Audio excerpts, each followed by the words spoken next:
Introduction. Hey everyone, glad to see you again. Let's get started. Invisible Man by Ralph Ellison is a profound novel about identity, race, and the struggle to be truly recognized in a society built on prejudice. The narrator is not physically invisible. Instead, he is rendered unseen by a world that refuses to acknowledge his humanity. As he moves from the segregated South to the restless streets of Harlem, he chases success, education, and belonging only to discover that every system he trusts exploits him. Through pain, confusion, and awakening, Invisible Man reveals how invisibility is created, how it damages the soul, and how self-understanding becomes the first act of freedom. What if you walked through life unseen, not because you were hidden, but because the world chose to ignore you? Enjoyed the video? Subscribe to our channel. Heap it a like, share it with friends, and leave a comment. Don't forget to hit the bell icon for all updates. Chapter 1.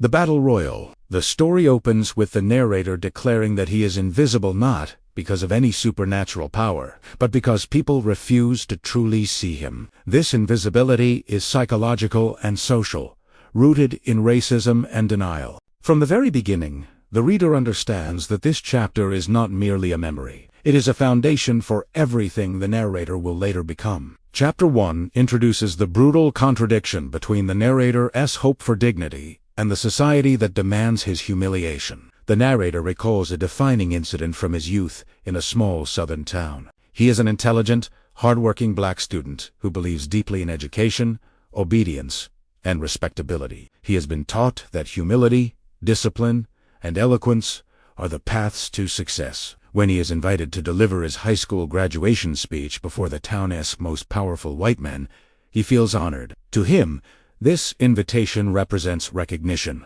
He believes that his efforts have finally been seen and rewarded. However, this promise of recognition quickly turns into a nightmare. Before he is allowed to speak, the narrator and several other young black men are forced into a grotesque spectacle known as the Battle Royal.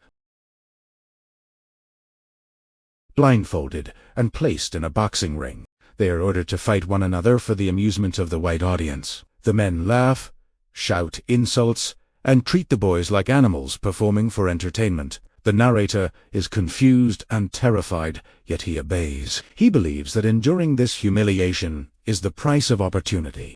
The blindfold is a powerful symbol. It represents not only the literal blindness of the fighters, but also the blindness imposed on them by society. They cannot see clearly, cannot defend themselves properly, and cannot understand the full purpose of what is being done to them. At the same time, the white spectators are blind in a different way. They refuse to see the boys as human beings. As the fights continues, pain becomes unavoidable. But these cogite fists land blindly. The narrator struggles not just against the others, but against his own fear. He tries to fight strategically, thinking that restraint and intelligence might save him. Even in violence, he seeks order and meaning.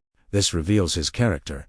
He believes that if he follows rules and behaves correctly, he will be rewarded. After the fight, the cruelty escalates. The boys are led to an electrified rug covered with coins. They are told the money is theirs if they can grab it. Desperate and exhausted, they rush forward only to be shocked repeatedly by the electricity. Their bodies jerk in pain as laughter fills the room. The coins, they soon realize, are mostly fake. This moment becomes one of the chapter's most important metaphors. The illusion of reward dangled before black Americans, while the system is rigged to cause pain instead of progress.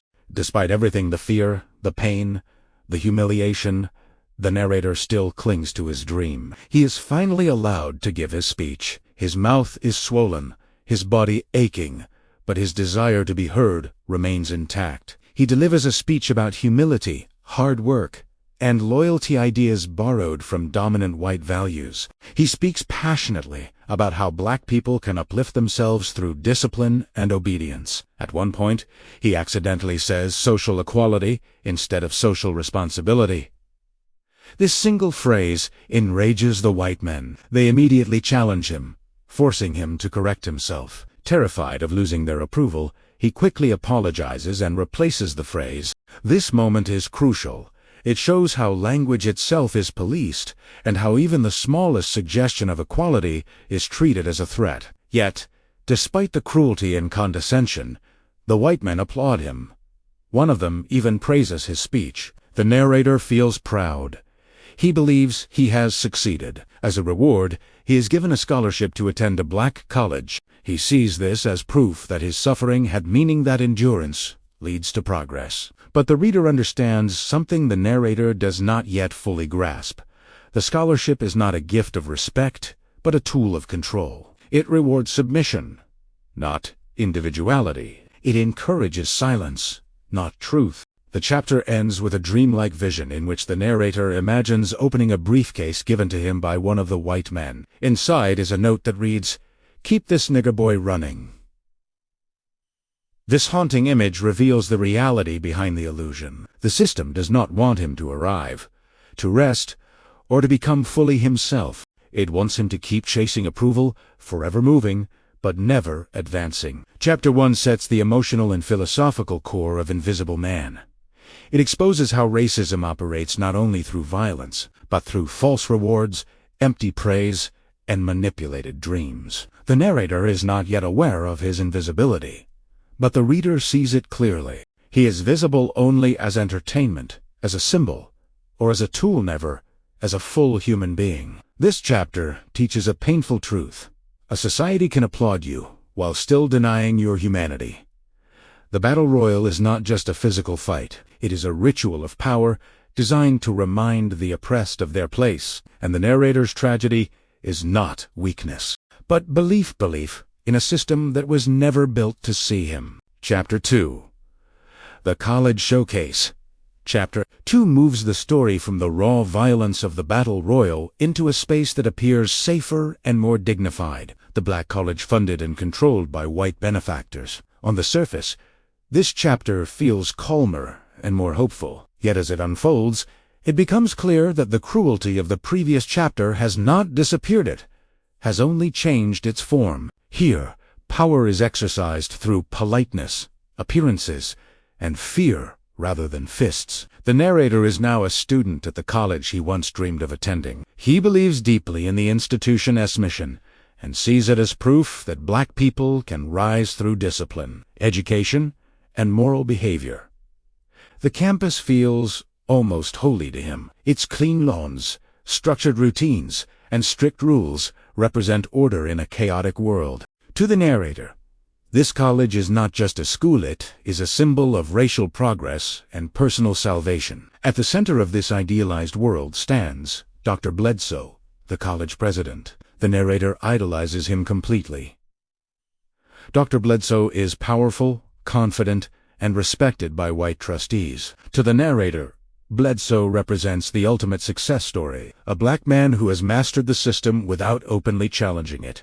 The narrator wants nothing more than to follow in his footsteps. The narrator's loyalty and obedience earn him what he considers a great honor. He has chosen to drive Mr. Norton, a wealthy white trustee, around campus and the surrounding countryside. Mr. Norton is portrayed as a man who believes he has a deep personal connection to the college. He claims that the future of black students gives meaning to his own life. To the narrator, this sounds noble. He assumes that Mr. Norton is a generous protector of black education. Determined not to disappoint, the narrator approaches his task with extreme caution. He carefully shows Mr. Norton only what he believes is appropriate.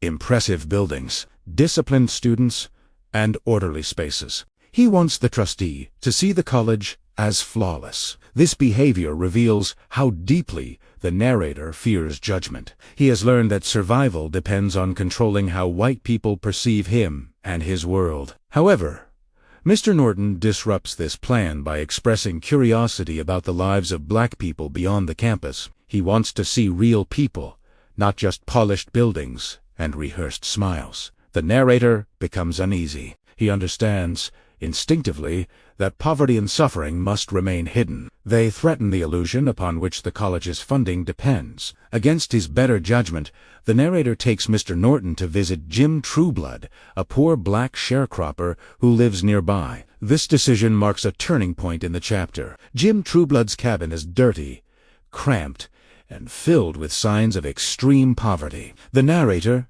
is ashamed. He feels that Trueblood's existence undermines everything the college stands for. Jim Trueblood then tells his disturbing story. He has committed incest with his own daughter. The tale is shocking, uncomfortable, and deeply troubling. Trueblood describes the event in a dreamlike, confused manner, blurring responsibility and reality. The narrator is horrified not only by the act itself, but by the fact that Mr. Norton listens with intense fascination. What confuses the narrator most is Mr. Norton's reaction. Rather than expressing anger or disgust, the trustee appears emotionally overwhelmed. He seems to find the story meaningful. He gives Trueblood money, rewarding him for his confession. This moment exposes a disturbing truth. White benefactors are not interested in black suffering as something to be solved, but as something that serves their emotional or psychological needs. For the narrator, this encounter is devastating. Everything he believed about respectability and progress feels threatened. Trueblood, who embodies everything the college tries to hide, is rewarded, while the narrator who has followed every rule is filled with fear. The system he trusts suddenly appears irrational and cruel. As if the situation were not bad enough, Mr. Norton becomes physically ill after the visit. Panicked, the narrator drives him to the Golden Day, a local bar and brothel frequented by black veterans and working-class men. This setting represents chaos, in contrast to the order of the college. It is loud, crude, and unpredictable, exactly the kind of place the narrator has been taught to avoid. Inside, the narrator struggles to maintain control. The men mock Mr. Norton, challenge his authority, and refuse to behave submissively. One veteran, who appears mentally unstable yet speaks with surprising clarity, openly criticizes both the narrator and the trustee.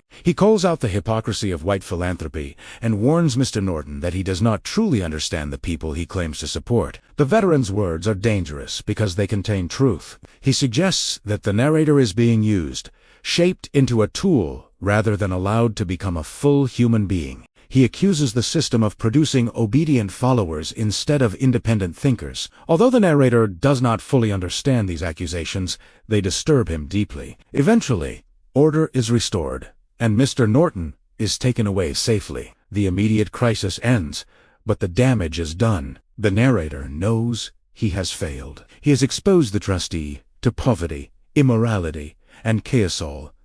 The things the college works so hard to hide. Fear consumes him as he imagines Dr. Bledsoe's reaction. Chapter 2 ends with a growing sense of dread. The narrator realizes that his position at the college is fragile. His future depends not on truth or effort, but on his ability to protect illusions. This realization marks an important step in his journey toward understanding invisibility. He begins to sense, though, not yet fully accept, that the institution he worships is built on lies, and that his role within it is not to be seen as himself, but to perform a carefully controlled image. This chapter deepens the novel's central themes. It shows how power operates not only through violence, but through image-making, denial, and fear. The narrator's tragedy is not ignorance, but faith in a system that values appearances over humanity. Chapter 2 reveals that invisibility does not begin in the streets. It is carefully taught in classrooms, enforced by authority figures, and rewarded with praise. If you want, I can now write Chapter 3, 1,500 words, in the same tone and flow, or rewrite Chapter 2 in simple English or Do English mix. Chapter 3.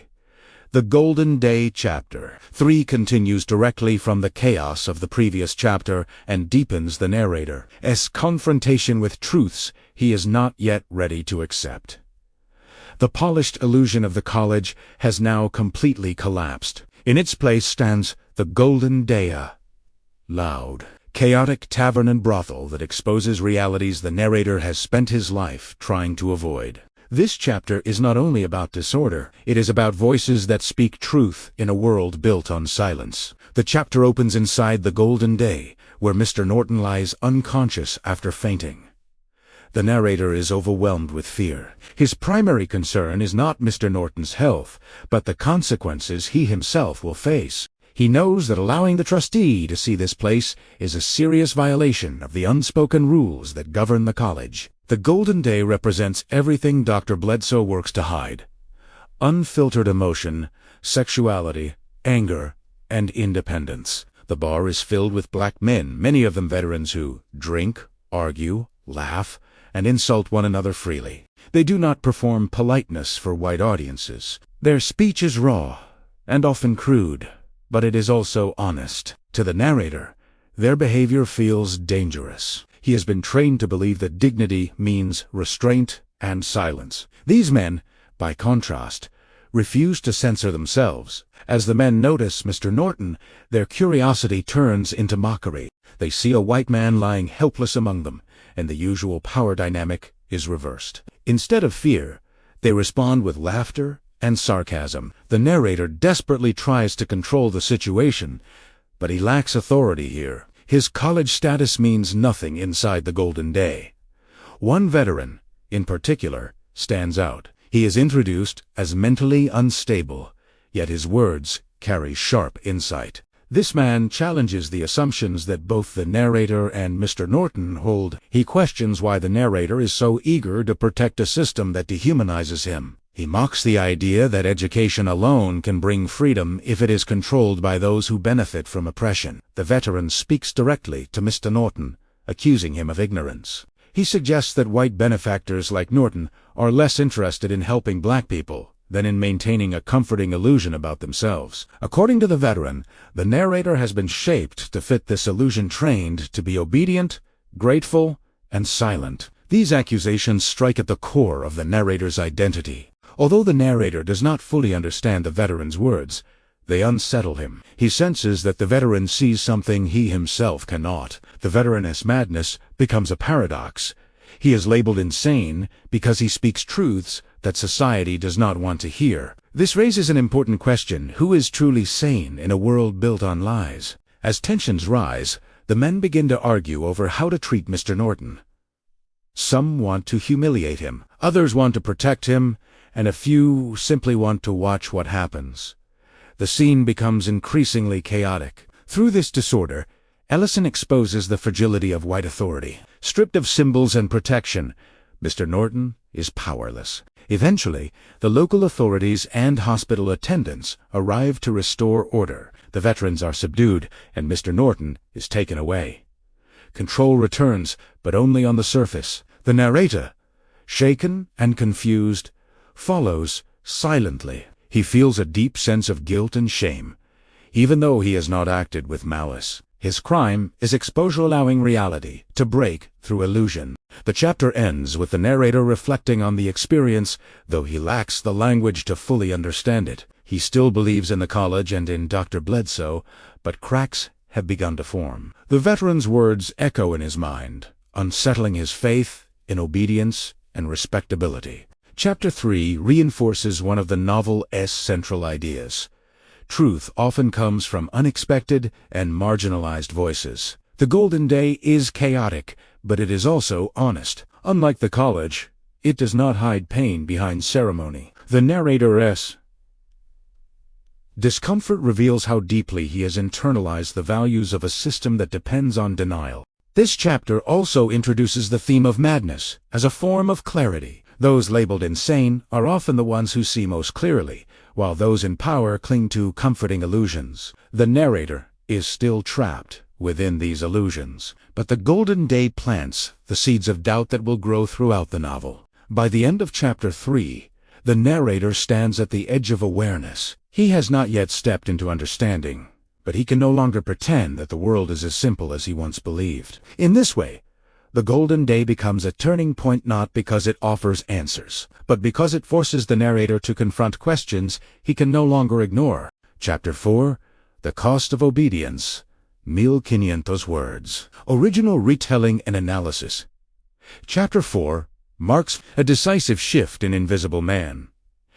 The narrator returns to the college after the chaos of the golden day, carrying fear, confusion, and a deep sense of guilt. This chapter is quieter than the previous one, but far more threatening. There are no fights, no shouting crowds, and no drunken laughter. Instead, power appears in its most refined and dangerous form: calm authority. Here, The narrator comes face to face with Dr. Bledsoe not as a symbol of success, but as a master of control. The chapter opens with the narrator preparing to meet Dr. Bledsoe.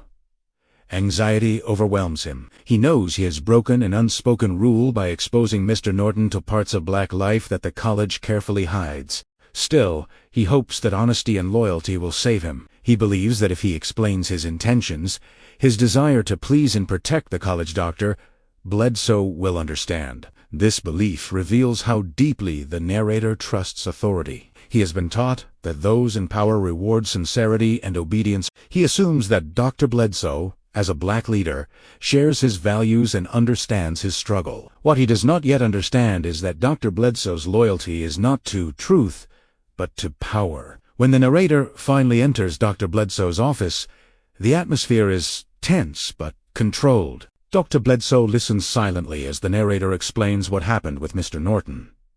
The narrator speaks nervously, emphasizing his good intentions. He admits his mistakes, expecting forgiveness or guidance. Instead, Dr. Bledsoe erupts with fury. His anger is shocking not because the narrator failed morally, but because he failed politically. Dr. Bledsoe does not care about Jim Trublett's crime, the Golden Day, or even Mr. Norton's illness. What enrages him is exposure. The narrator allowed white trustees to see reality instead of illusion. In Dr. Bledsoe's world, this is unforgivable. Dr. Bledsoe's speech is one of the most revealing moments in the novel. He openly admits that his power depends on deception. He explains that white men like Mr. Norton do not want truth. They want reassurance. They want to believe they are generous, enlightened, and in control. Dr. Bledsoe's job, as he sees it, is to protect that belief at all costs. He tells the narrator something devastating. The college exists not to educate black students freely, but to satisfy white expectations.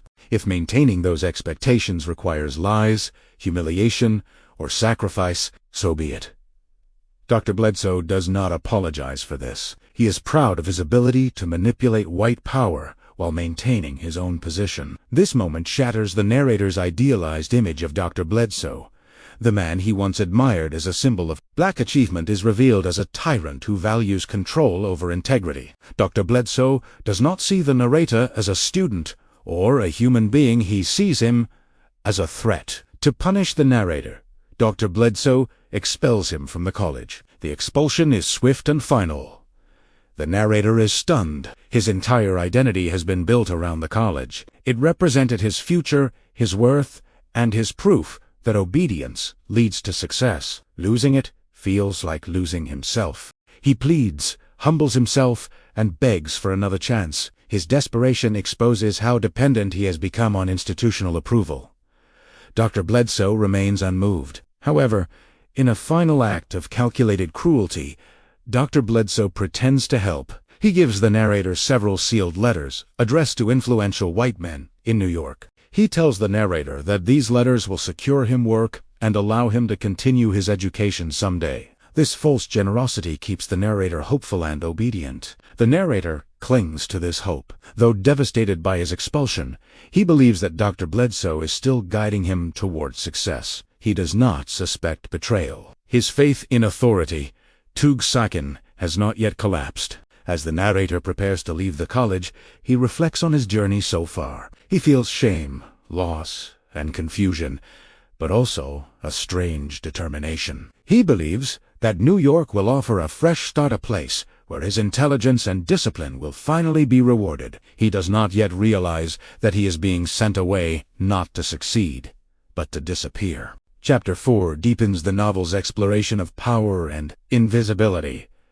Dr. Bledsoe represents a system in which oppressed individuals can gain authority only by enforcing oppression themselves.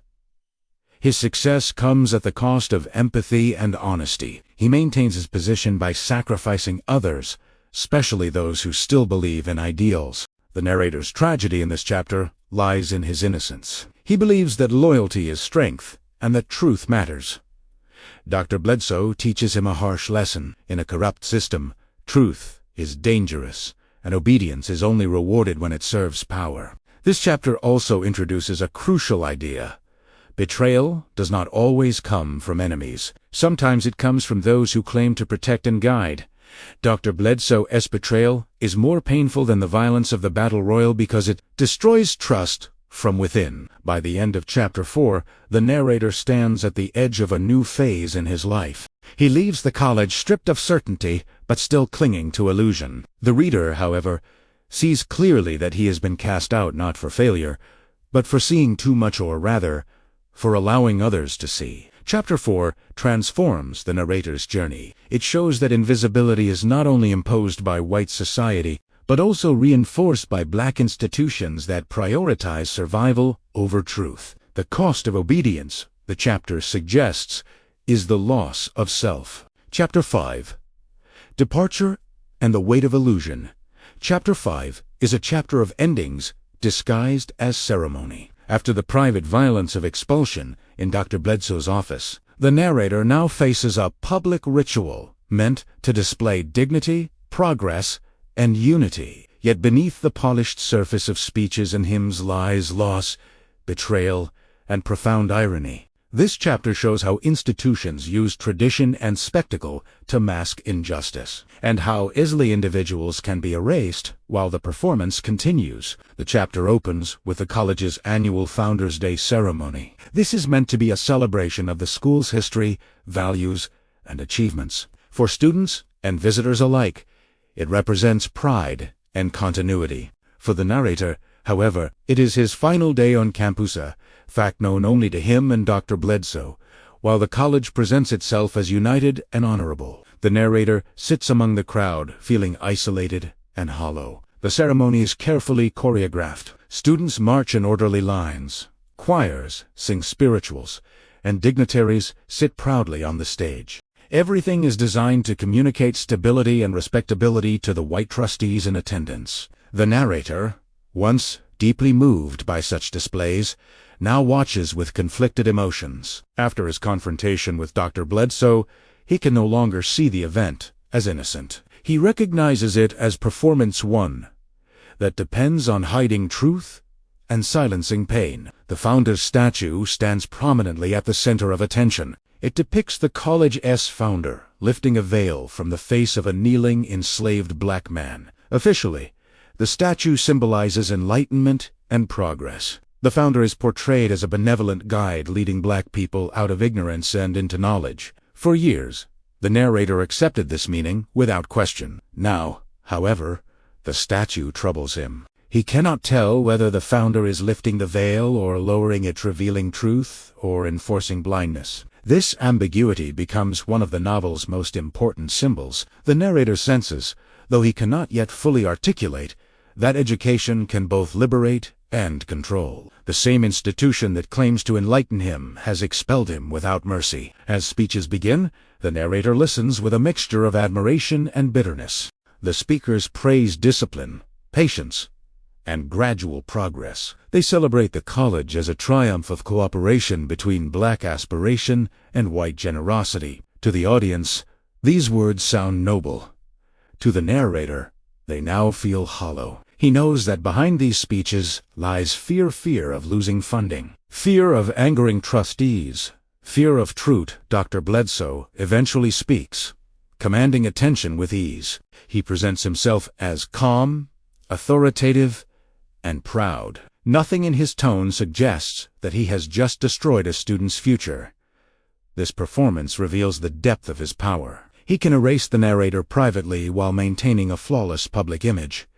The institution protects itself, not its people. Throughout the ceremony, the narrator struggles internally. He wants to stand up and speak the truth, to expose the lies, the manipulation, and his own unjust expulsion. But he remains silent.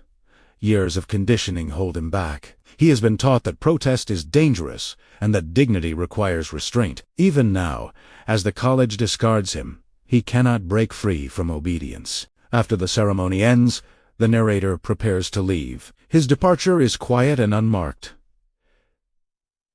No announcement is made. No farewell is offered. The college moves forward without him, unchanged and undisturbed. This moment reinforces one of the novel's central themes.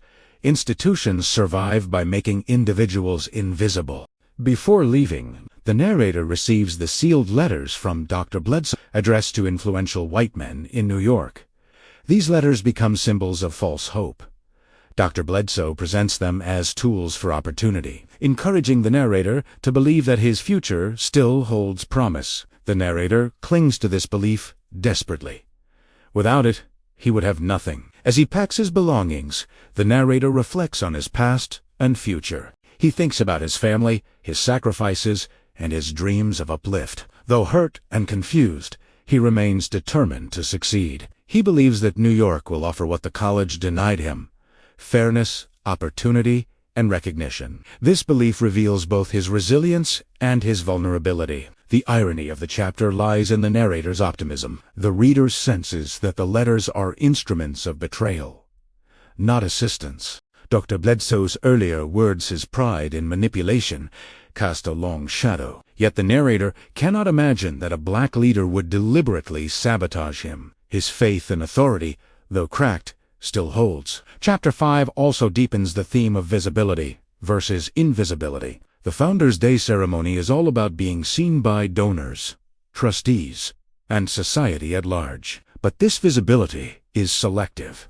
It allows only certain images to appear: order, gratitude, progress. Anyone who disrupts this image is quietly removed. The narrator's expulsion ensures that the college's public face remains intact. Another important theme in this chapter is historical repetition. The rituals, speeches, and symbols suggest progress, yet the underlying power dynamics remain unchanged. White benefactors still control resources. Black leaders still act as intermediaries. Students are still taught to endure rather than challenge. The narrator begins to sense that history is not moving forward. It is circling. As the narrator leaves campus, the statue of the founder lingers in his mind. He wonders whether enlightenment truly comes from lifting the veil, or whether the veil itself is part of the design. This question will follow him throughout the novel. It marks a shift in his thinking from acceptance to questioning, from belief to doubt. Chapter 5 does not end with action, but with transition. The narrator stands between two worlds, the one he trusted and lost, and the one he hopes will save him. He steps forward, carrying illusion as both burden and shield. His journey northward is not just geographic, it is psychological. He leaves behind certainty, but not yet blindness. In this chapter, Ellison shows that oppression often wears ceremonial clothing. It sings hymns, gives speeches, and erects statues. It speaks the language of progress while quietly crushing dissent. The narrator's invisibility deepens here not through violence, but through silence. By the end of Chapter 5, the reader understands something the narrator does not. His exile is intentional. He has been removed not because he failed, but because he endangered illusion. And in a world built on illusion, those who expose reality even accidentally must be erased. Chapter 6. The Letters and the Illusion of Opportunity. Chapter 6 marks the narrator's transition from the controlled world of the college into the vast uncertainty of the outside world. Carrying Dr. Bledsoe's sealed letters, he believes he is still under the protection of authority. Though expelled, he convinces himself that this is not an ending but a detour, a test of endurance before eventual success. This chapter reveals how hope itself can be manipulated, and how systems of power extend far beyond visible institutions. The chapter opens with the narrator arriving in New York City, a place he imagines as a land of opportunity. The city feels overwhelming, crowded streets, towering buildings, and endless movement. Unlike the ordered campus, New York is chaotic and impersonal. Yet the narrator interprets this chaos as freedom. He believes that in such a vast space, talent and discipline will finally be recognized. Clutching Dr. Bledsoe's letters carefully, the narrator sees them as proof that he still belongs to a meaningful path. He assumes the letters are recommendations meant to secure him employment. This belief gives him confidence and direction. Without the letters, he would be lost. They become symbols of trust in authority, trust in the system, and trust in delayed reward. The narrator begins visiting the offices of the white men to whom the letters are addressed.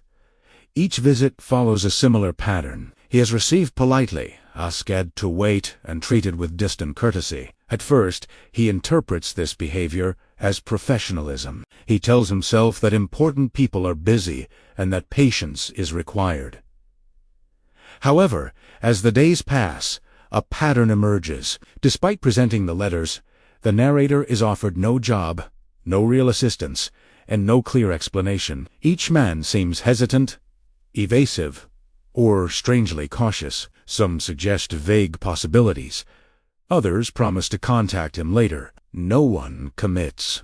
The narrator grows confused but remains hopeful. He assumes that persistence will eventually pay off. He continues to dress neatly, speak politely, and follow every rule he has been taught. His obedience becomes ritualistic. He believes that success is just one meeting away. What the narrator does not know, what the reader gradually suspects, is that the letters are not recommendations at all. They are instruments of sabotage. Dr. Bledsoe has written messages warning these men not to help the narrator, instructing them to keep him running, confused, and dependent. The cruelty of this betrayal lies not only in the content of the letters, but in the false hope they sustain. One employer finally reveals the truth. After reading the letter carefully, he shows it to the narrator. The letter explains that the narrator is not to be hired, but observed. He is to be kept hopeful, but powerless. The message echoes the dream from Chapter 1. Keep this nigger boy running. The cycle has completed itself. This revelation is devastating. The narrator realizes that his suffering has been deliberate. Dr. Bledsoe did not merely expel him, he engineered his failure. The institution he trusted did not release him into opportunity. It released him into invisibility. Emotionally, this moment shatters the narrator. Anger, humiliation, and disbelief overwhelm him. He struggles to reconcile his belief in loyalty with the reality of betrayal. He has done everything right, followed every rule, sacrificed dignity, and remained silent, yet he has been punished for existing outside illusion. This chapter deepens the novel's exploration of power. Dr. Bledsoe's influence reaches far beyond the college campus. His authority operates through networks, letters, and silent agreements. Power does not need to shout or strike it, only needs to redirect paths and close doors quietly. The narrator also begins to experience economic vulnerability for the first time. Without money, shelter, or work, his situation becomes desperate. The city that once symbolized possibility now feels indifferent and hostile. He begins to understand that invisibility is not just psychological, to be unseen is to be unsupported. Another important theme in this chapter is delayed truth. The narrator has been shielded from reality by promises, ceremonies, and polite language. The letters represent the final layer of deception. When the truth is finally revealed, it arrives without compassion or explanation. The system offers no apology, only silence. The narrator's response to this revelation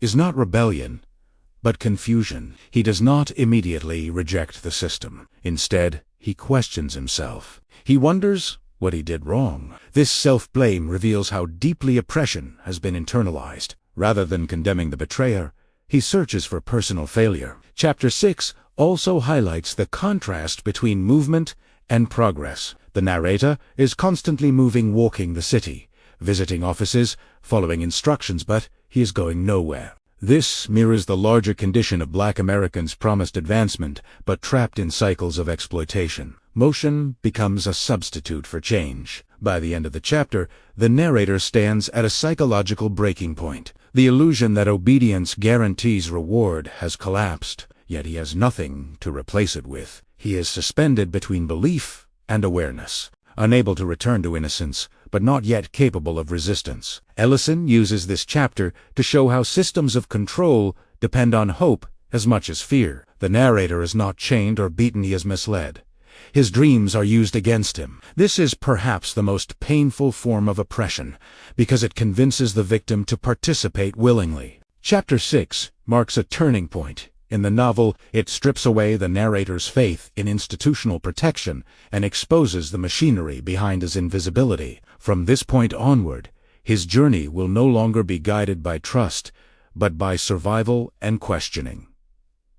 The chapter ends with uncertainty. The narrator is unemployed, betrayed, and alone in a massive city. Yet this emptiness also creates possibility. With illusions shattered, the conditions for awakening have been created.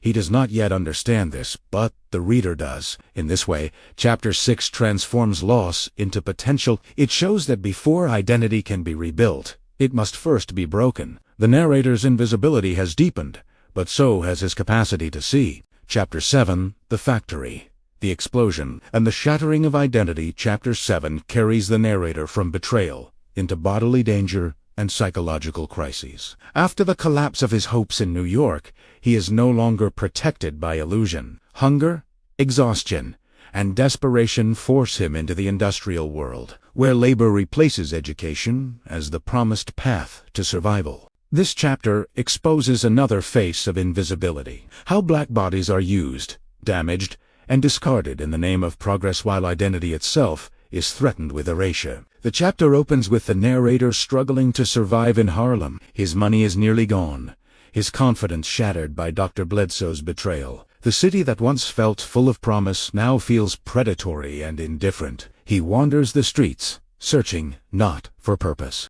but for work, any work that will allow him to eat and exist. His ambition has been reduced to survival. Eventually, he finds employment at Liberty Paints, a factory famous for producing the purest white paint in the country. The irony is immediate and powerful. The factory's slogan claims that its paint covers everything perfectly, creating a flawless white surface. The narrator cannot help but notice the contradiction. Black labor is required to create this ideal whiteness. The factory becomes a symbol of America itself, built on black work while denying black presence. At first, the narrator is assigned to work under Lucius Brockway, an older black man responsible for maintaining the factory's boilers. Brockway is secretive, suspicious, and fiercely protective of his position. He has survived by making himself indispensable while remaining invisible. He boasts that he has worked there for years without recognition, preferring survival over dignity. The narrator is confused by Brockway's attitude. He has been taught to admire advancement and visibility, yet Brockway represents a different strategy. Endurance through concealment. Brockway warns the narrator not to attract attention, not to ask questions, and not to interfere. His fear reveals how power operates in the factory, not through open cruelty, but through constant threat of replacement and erasure. Tension grows between the two men as the narrator tries to follow instructions without fully understanding the machinery. He is out of his depth, unfamiliar with industrial labor, yet expected to perform perfectly. This mirrors his earlier experiences. He is placed in systems designed to break him, then blamed for failing within them. The conflict escalates when Brockway believes the narrator is trying to replace him. A fight breaks out between them near the factory's machinery. Their struggle is chaotic and desperate, to black men pitted against each other by a system that benefits from their division. This moment reflects a recurring theme in the novel. Oppression redirects anger inward, turning victims into rivals. During the fight, a catastrophic explosion occurs. The blast throws the narrator violently through the air. The world dissolves into noise, heat, and darkness. This explosion is both literal and symbolic. Physically, it nearly kills him. Symbolically, it destroys what remains of his former identity. The obedient student, the hopeful believer in institutions, cannot survive this moment intact. The narrator awakens in a hospital, drifting in and out of consciousness. He is restrained, unable to move freely, surrounded by doctors who speak about him rather than to him. Their language is cold, clinical, and dehumanizing. They discuss his body as an object, a case, a problem to be solved, not as a person. The doctors subject him to experimental treatments, including electric shock therapy. These procedures are presented as medical care, but they feel like torture. The narrator experiences pain, confusion, and memory loss. His thoughts become fragmented. He struggles to remember his name, his past, and even basic facts about himself. This hospital scene is one of the most disturbing in the novel. It represents the ultimate threat to identity. Not just invisibility, but erasure. The doctors attempt to reset him, to make him docile, compliant, and harmless. They joke about his reactions, treating his suffering as entertainment or data. The narrator senses that something essential is being taken from him. His inner voice weakens. His sense of self dissolves. He is asked questions he cannot answer. He is encouraged to forget, to surrender resistance. In this moment, the narrator experiences what it means to be completely powerless, physically restrained, mentally invaded, and socially insignificant. Eventually, the treatments end, and he is released from the hospital. He emerges weak, disoriented, and fundamentally changed. He feels as though he has been reborn, but without a clear identity. The past no longer anchors him. The beliefs that once guided him, education, obedience, respectability, feel distant and unreal. As he steps back into the streets of Harlem, the city appears different. He notices people more sharply, yet feels detached from himself. He is no longer chasing approval or recognition. Instead, he feels empty, unsure of who he is or what he wants. This emptiness is frightening, but it also contains possibility. Chapter 7 deepens the novel's exploration of how systems erase individuality. The factory uses black labor to create white perfection. The hospital uses science to control and neutralize difference. In both places, the narrator's humanity is secondary to function. He is valuable only as long as he serves a purpose defined by others.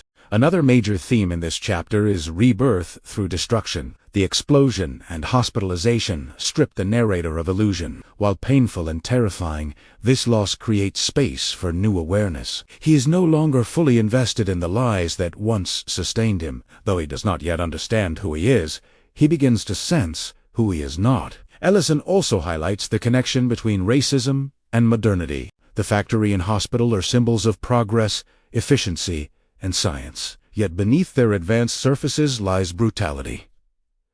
Progress does not guarantee humanity. In fact, it can intensify dehumanization when ethics are absent. By the end of Chapter 7, the narrator has reached a critical threshold. He has been physically broken, psychologically violated, and spiritually emptied. But he has survived. His invisibility is now complete, no longer defined by others' expectations, but by the loss of imposed identity. This chapter marks the narrator's transformation from a believer into a blank slate. What comes next will determine whether this emptiness becomes despair or freedom. The explosion destroyed more than a factory. It shattered the false self the narrator had been carrying. And from those ruins, a new, uncertain consciousness begins to emerge. Chapter 8, Awakening in Harlem.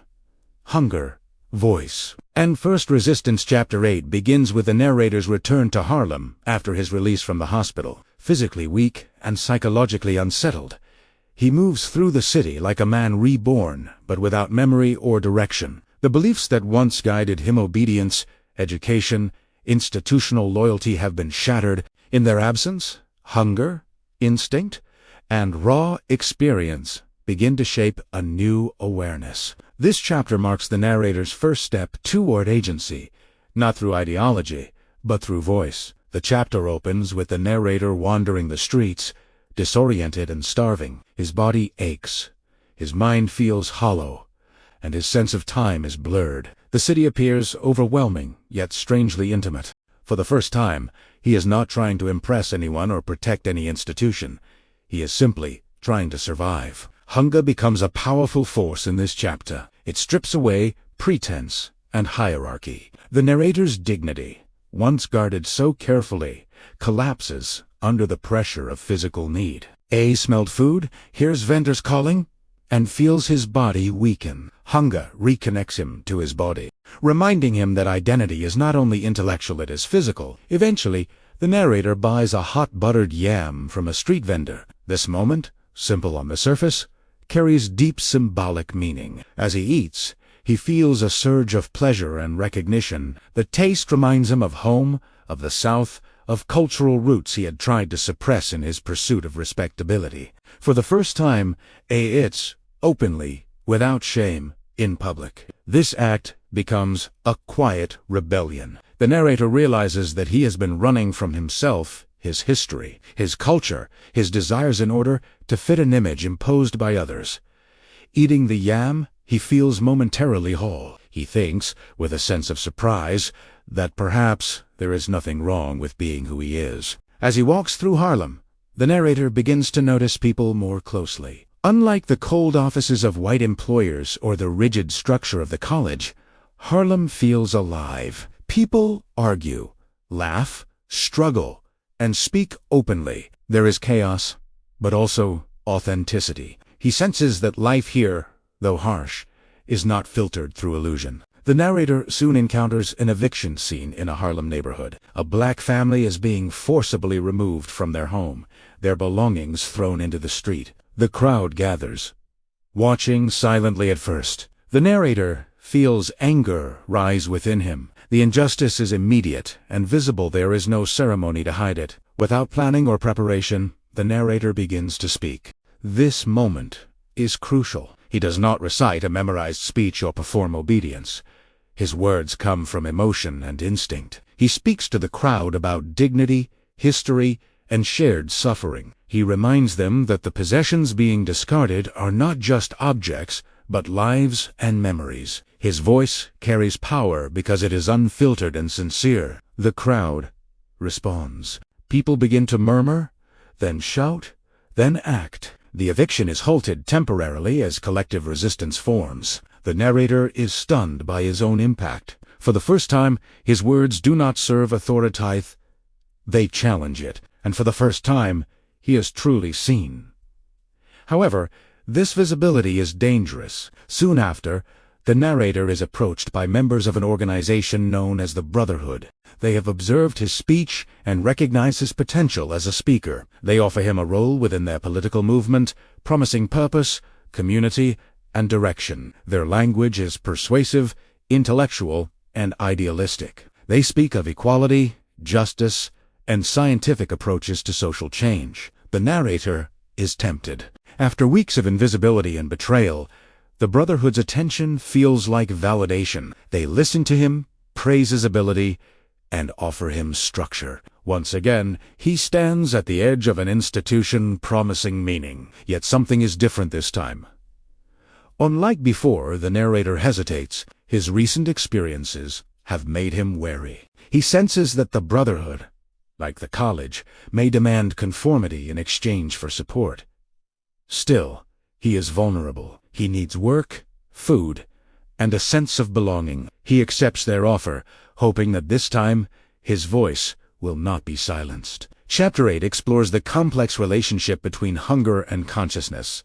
The narrator's awakening does not begin in classrooms or offices. It begins in the body, in Tiestry among ordinary people. His hunger leads him back to himself, reconnecting him with his roots and instincts. Another key theme in this chapter is spontaneous resistance. The narrator's speech at the eviction is powerful because it is unplanned. It emerges from empathy rather than ideology. Ellison suggests that authentic leadership grows from lived experience, not abstract theory. At the same time, the chapter warns of how quickly genuine expression can be co-opted. The Brotherhood's interest in the narrator is not purely altruistic. They see his talent as a resource to be managed. The pattern of exploitation threatens to repeat itself, this time under the language of progress and equality. By the end of Chapter 8, the narrator stands at a crossroads. He has tasted self-acceptance and public influence. He has felt what it means to be seen and heard without performing obedience. Yet he is about to step into another structured system,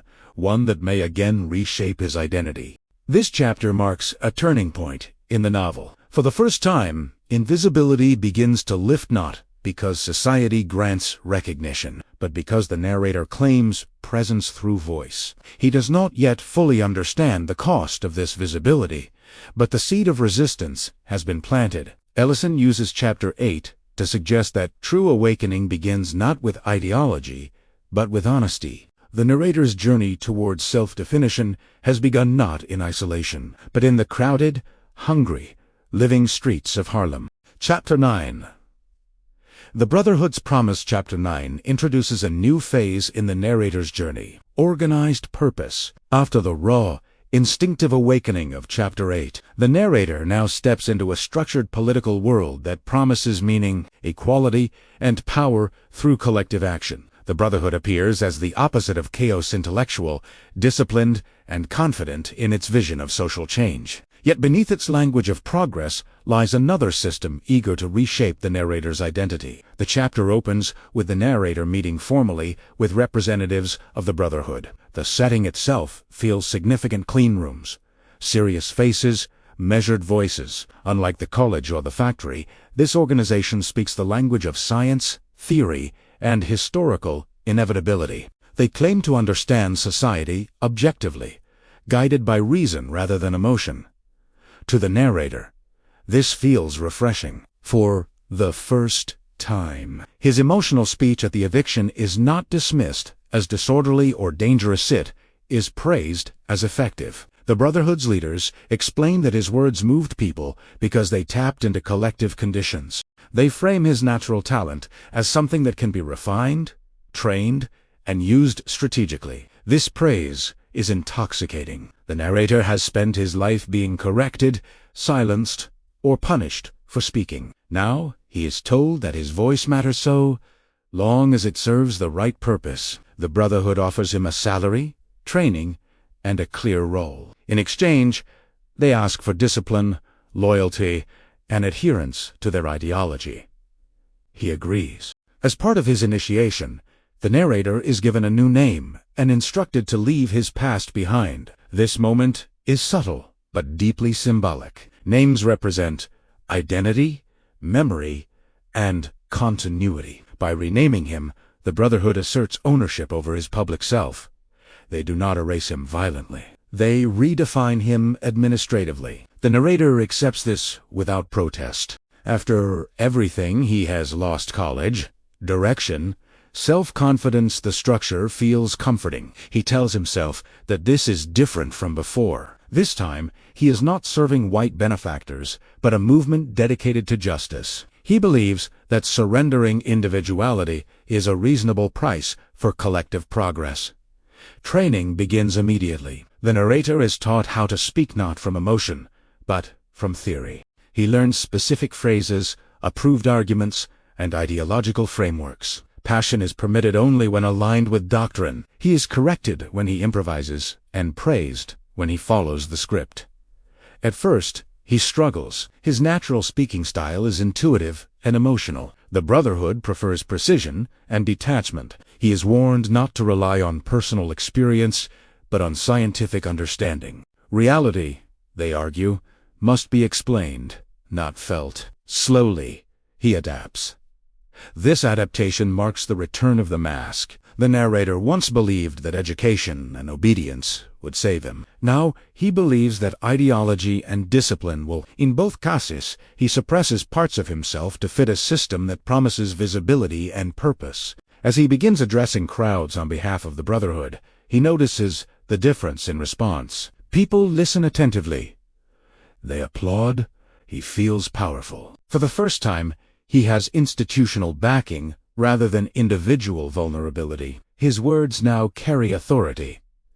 Yet something feels wrong. The narrator notices that the Brotherhood's leaders rarely interact with the people they claim to represent. Decisions are made in closed rooms. Community concerns are filtered through theory. When residents express needs that do not fit the Brotherhood's agenda, they are ignored or this creates tension within the narrator. He remembers the eviction scene, the raw anger, the shared humanity. That moment was messy, but real. The Brotherhood's approach, by contrast, feels clean but distant. He begins to sense that emotion is not welcomed because it is unpredictable. Another troubling aspect emerges. The Brotherhood's attitude toward race. While claiming to fight oppression, they discourage discussions of specific racial suffering. They insist that class struggle matters more, and that focusing on race divides the movement. The narrator is told to avoid language that emphasizes black experience too strongly. This instruction unsettles him. His power as a speaker came from speaking directly to black pain and history. Now he is asked to abstract that pain, to dissolve it into broader theory. He wonders whether this erasure is another form of invisibility. Despite these doubts, the narrator continues. The rewards are real. He has income, respect, and a sense of direction. Harlem begins to recognize him as a leader. He walks with confidence, feeling seen in ways he never has before. But this visibility is conditional. The Brotherhood monitors him closely. His speeches are evaluated, his deviations are noted. He is praised publicly but corrected privately. The organization encourages ambition while enforcing obedience. The narrator begins to realize that dissent within the Brotherhood is not tolerated. It is reclassified as error. Chapter 9 deepens the novel's exploration of ideological control. Unlike the college or the factory, the Brotherhood does not rely on tradition or brute force.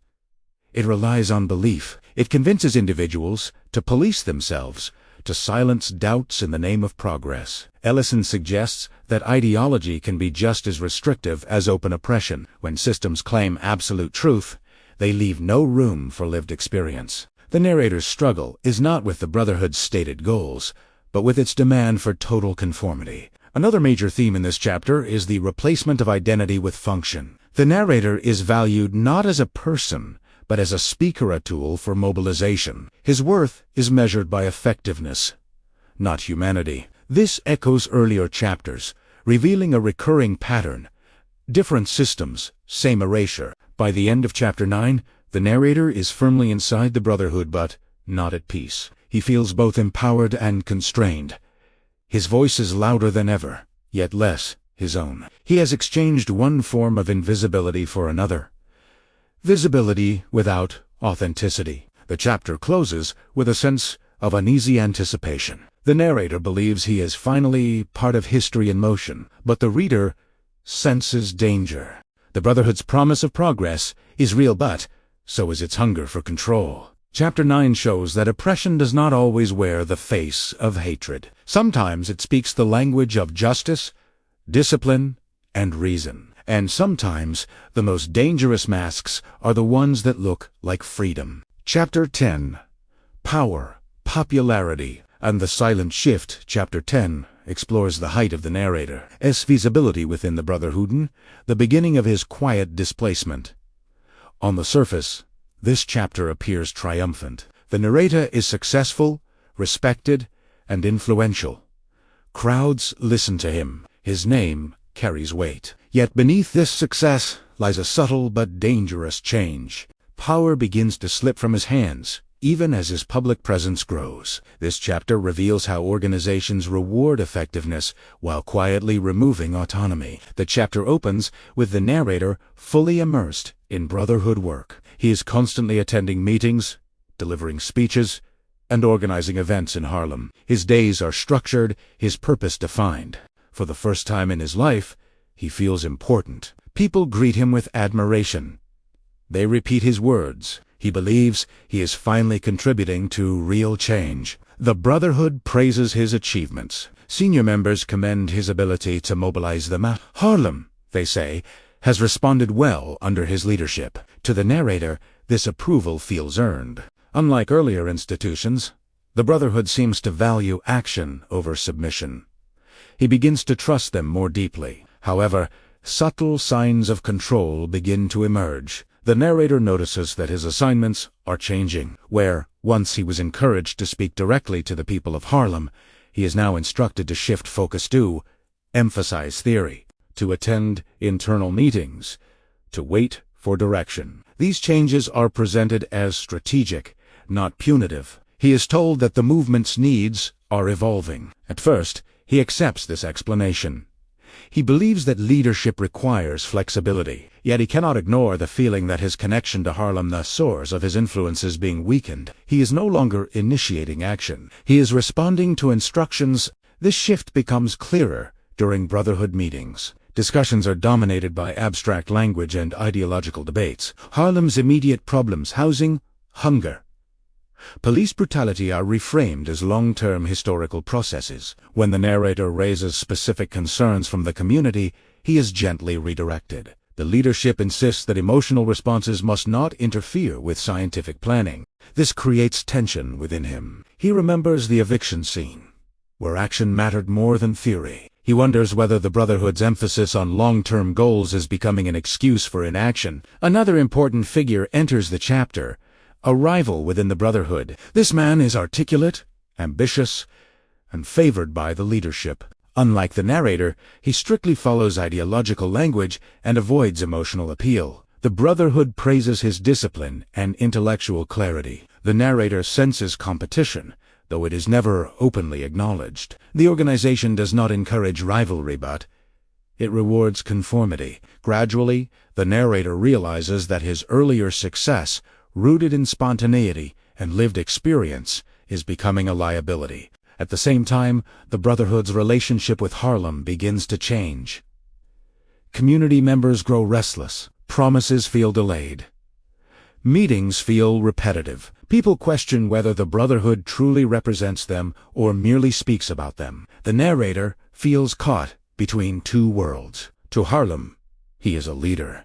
To the Brotherhood, he is a functionary. He tries to bridge this gap, but the organization discourages independent action. He is reminded that personal initiative can disrupt unity.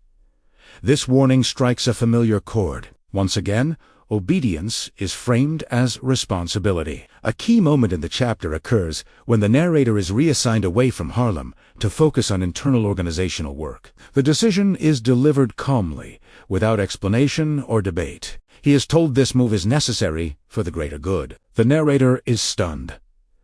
Harlem is where his influence lies. Removing him from it feels like erasure.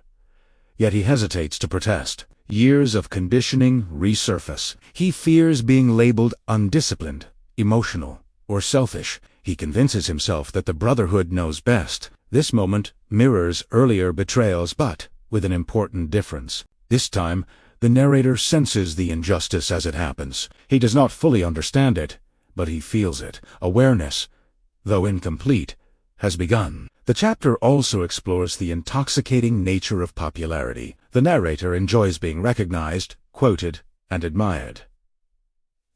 This enjoyment makes him vulnerable. He tolerates restrictions because visibility feels like validation. Ellison shows how power can seduce even those who once suffered invisibility.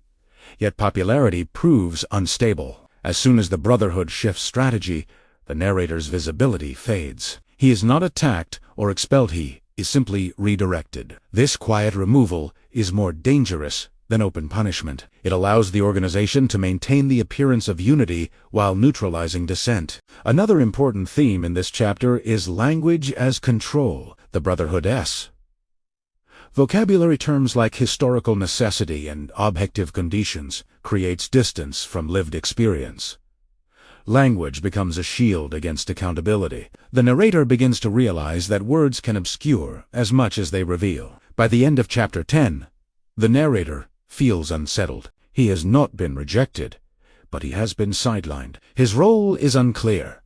His voice feels muted. The organization that once celebrated his presence now manages it. This chapter marks the beginning of disillusionment. The narrator no longer fully trusts the Brotherhood's intentions, but he has not yet broken free. He remains inside the system, struggling to understand its rules. Ellison uses chapter 10 to show how power operates quietly. The Brotherhood does not silence the narrator outright. It redirects him, dilutes his influence, and replaces his spontaneity with procedure. Control is exercised not through punishment, but through reassignment. The narrator's invisibility, once imposed by racism and violence, now takes a new form. Bureaucratic disappearance. He is present but irrelevant, included but unheard. As the chapter closes, the narrator stands at another turning point. He senses that the Brotherhood's promise of equality may conceal a deeper desire for control. He is beginning to understand that visibility granted by systems can be withdrawn just as is. Chapter 10 reveals a painful truth. Power does not fear passion, it fears independence. And once independence appears, even the most progressive movements may choose order over justice. Chapter 11. Betrayal, Chaos, and the Collapse of Illusions. Chapter 11 brings the tension between the narrator and the Brotherhood to a breaking point. What had previously felt like subtle manipulation now becomes unmistakable betrayal. The organization's language of unity and progress collapses under the weight of its own contradictions, and the narrator is forced to confront a painful truth. He has once again been used. This chapter marks the narrator's movement from confusion into clarity, though that clarity is born from chaos loss, and anger. The chapter opens with the narrator sensing a shift in Harlem. The energy he once helped ignite has changed. People are restless, suspicious, and increasingly divided. Meetings are poorly attended.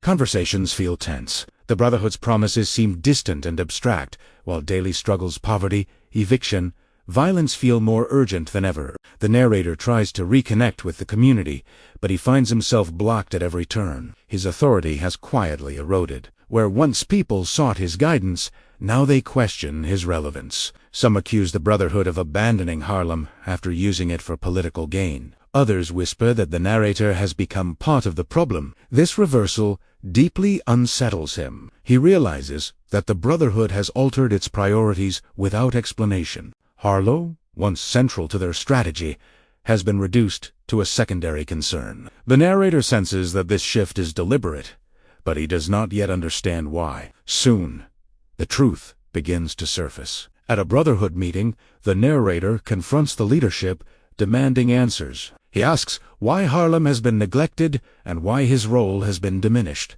The response he receives is cold and dismissive. He is accused of being emotional, undisciplined, and politically naive. His concerns, they claim, are unscientific. This moment is devastating. The narrator recognizes the familiar pattern.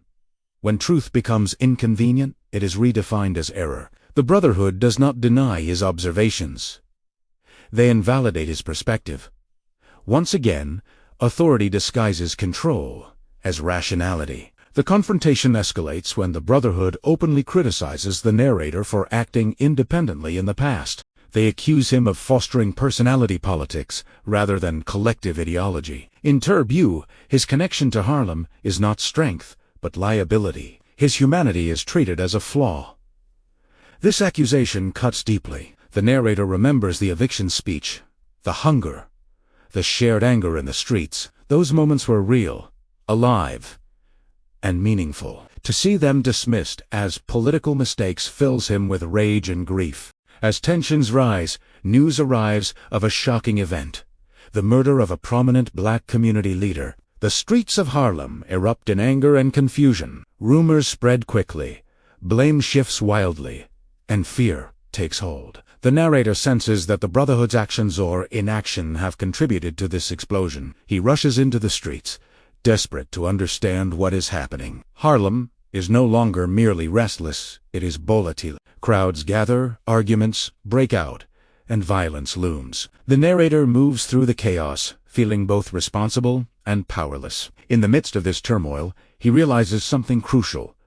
The Brotherhood anticipated this unrest. Their sudden withdrawal from Harlem, their silencing of local voices, their insistence on abstract theory, all of it has created a vacuum. Into that vacuum rush anger, despair, and destruction. This realization transforms the narrator's confusion into clarity.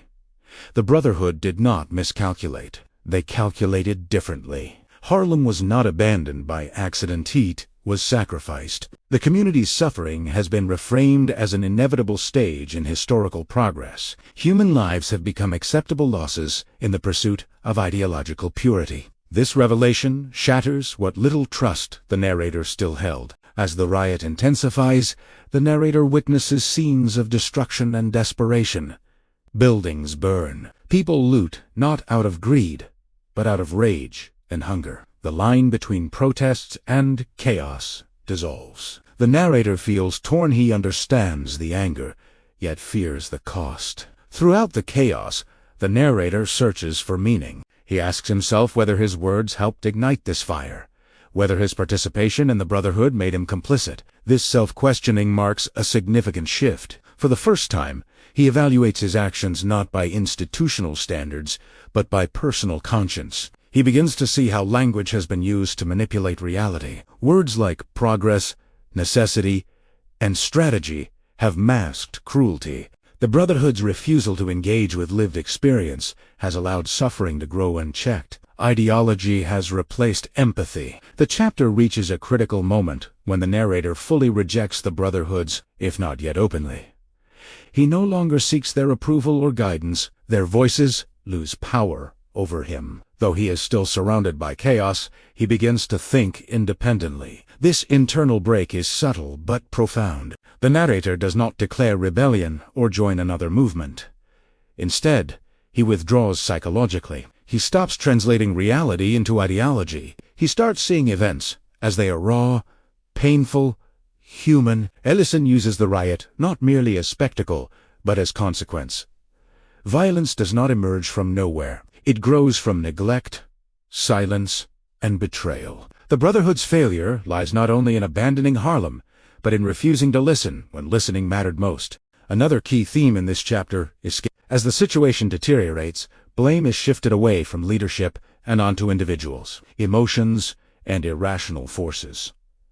The narrator recognizes this pattern from his past experiences. Responsibility is always redirected downward. By the end of chapter 11, the narrator stands amid ruins physical and ideological. The structures that once promised meaning have collapsed. The college, the factory, the Brotherhood all have revealed the same truth. Systems value order over humanity, ideology over individuals. Yet this collapse also brings a strange sense of freedom. For the first time, the narrator is not clinging to illusion. He no longer believes that obedience, theory, or approval will save him. His invisibility is no longer imposed solely by others.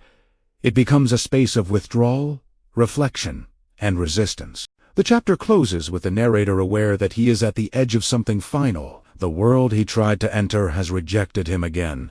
But this time he sees clearly why. He understands that being seen by powerful systems often means being used. Chapter 11 prepares the ground for the novel's conclusion. It strips away the last layers of belief and leaves the narrator face to face with himself. The chaos of Harlem mirrors the chaos within, but both signal an ending, not just destruction. Ellison suggests that true awakening often comes not through success, but through betrayal. When institutions fail, the individual is forced to ask the most dangerous question of all.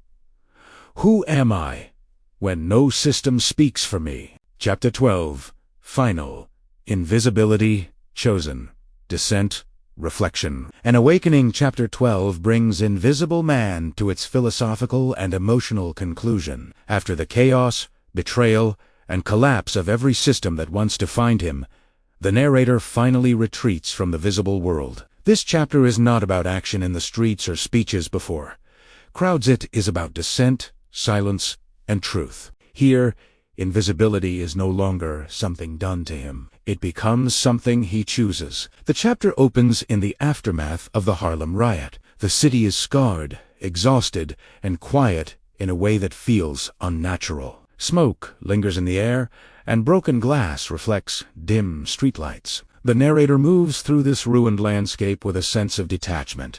He is no longer trying to lead, persuade, or explain. Survival has replaced ambition.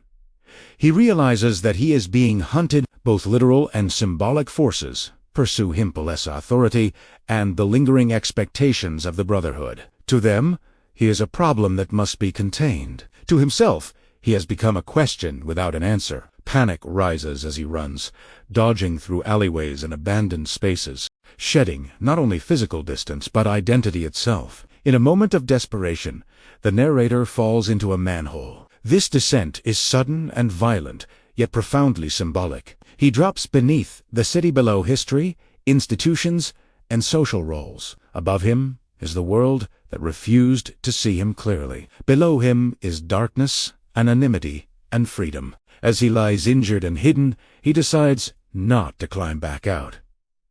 This choice marks the novel's final transformation. For the first time, the narrator is not reacting to the expectations of others. He is not proving himself, obeying rules, or speaking prescribed language. He withdraws completely, allowing the world to move on without him. Underground, the narrator creates a strange new existence. He steals electricity from the city above, flooding his hidden space with light. This act is deeply ironic.